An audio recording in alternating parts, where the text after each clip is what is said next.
यह घटना महान संत स्वामी रामकृष्ण परमहंस जी से संबंधित है। जब वह बनारस में बाबा विश्वनाथ के दर्शन को आए और बाबा के दर्शन उन्हें एक मनुष्य रूप में गली में हो गया, जिससे वह वहीं से बिना मंदिर में दर्शन को गए ही वापस लौट गए। एक बार हुआ यह कि रामकृष्ण परमहंस जी अपने शिष्यों के साथ काशी आए। मन था कि भोलेनाथ के दर्शन और उपासना करेंगे। स्नान करके शिष्यों के साथ काशी विश्वनाथ गली में जैसे ही घुसे, एक महाकाय नंग धड़ंग काला कलूटा आदमी अचानक ही उनके सामने आ गया। कुछ क्षण एक दूसरे को निहारने के बाद दोनों ही एक दूसरे के गले लग गए। शिष्य हैरत में। कुछ देर दोनों ही बेसुध रोते हुए लिपटे रहे। फिर वहीं सड़क पर ही बातचीत हुई। बस वहीं से रामकृष्ण परमहंस वापस लौट लिए। शिष्यों ने पूछा, महाराज विश्वनाथ जी के दर्शन नहीं करेंगे? परमहंस जी ने जवाब दिया कि वो तो हो गया। खुद विश्वनाथ भगवान ही तो मेरे गले लिपटे थे।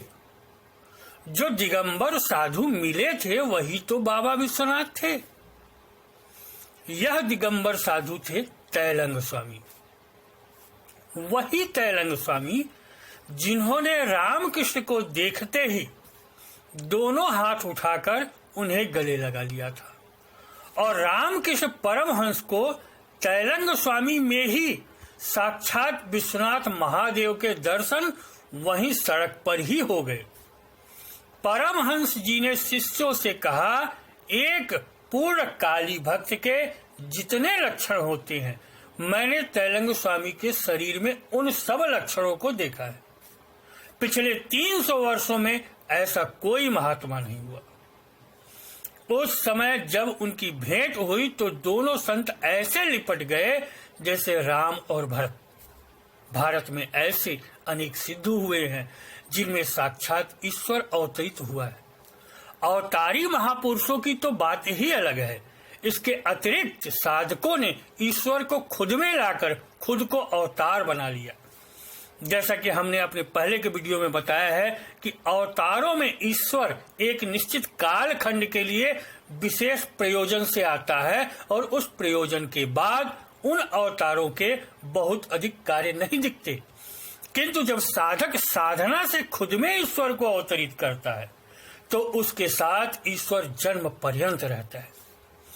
ऐसे ही थे स्वामी तैलंग स्वामी, बाबा कीनाराम, स्वामी रामकृष्ण परमहंस, देवरहा बाबा आदि। तैलंग स्वामी ने ईश्वर के साकार या निराकार होने पर बहुत अच्छा उदाहरण दिया है। बंगाल के एक संत अन्नदा ठाकुर के सवाल पर तैलंग स्वामी एक पुस्तक उठाकर बोलते हैं, इस छोटे से स्थान को घेरे हुए पुस्तक को हम देख पा रहे हैं, इसलिए यह साकार है। लेकिन ईश्वर तो ब्रह्मांड में व्याप्त है, सो वह निराकार है। आप तो उसी में हो। उसके एक कोष में आपके आसपास के समस्त सौर मंडल ग्रह नक्षत्र आ जाते हैं, इतना विस्तृत है वह। तो आप उसे कैसे देख पाओगे? वह इतना सूक्ष्म भी है कि वह आपके हर कोष में है। उसको जानने देखने के लिए हमें दिव्य चक्षुओं को खोलना होगा। वह ज्ञान से नहीं, अंतर बुद्धि से दिखेगा। तैलंग स्वामी का मानना था कि ईश्वर को अपने भीतर ही तलाशना चाहिए। सारे तीर्थ इसी शरीर में हैं। गंगा नासापुट में, यमुना मुख में, बैकुंठ हृदय में, वाराणसी ललाट में, तो हरिद्वार नाभि में है। फिर यहाँ वहां क्यों भटका जाए? जिस पुरी में प्रवेश करने पर न संकोच हो और न कुंठा, वही तो है बैकुंठ। ऐसे थे महान संत तैलंग स्वामी। और रामकृष्ण को तैलंग स्वामी के रूप में साक्षात भगवान बाबा विश्वनाथ के दर्शन सड़क पर ही हो गए।